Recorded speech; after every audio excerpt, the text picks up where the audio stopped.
وعن أبي يحيى صهيب بن سنان رضي الله عنه قال: قال رسول الله صلى الله عليه وسلم: عجبا لأمر المؤمن، إن أمره كله له خير، وليس ذلك لأحد إلا للمؤمن.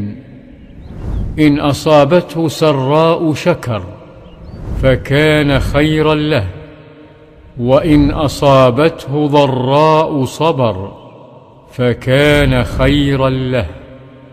رواه مسلم. Ebu Jahja Suhejb ibn Sinan radijallahu anhu prenosi da Allahov poslanik sallallahu alejhi wasallam kazao: divan je primjer vjernika. Svako stanje u kojem se nađe je dobro za njega, a to nije slučaj ni s kim drugim osim sa vjernikom. Ako ga zadesi kakva radost, on zahvali Allahu i bude dobro za njega. A ako ga zadesi kakva nedaća, strpi se i opet mu bude dobro.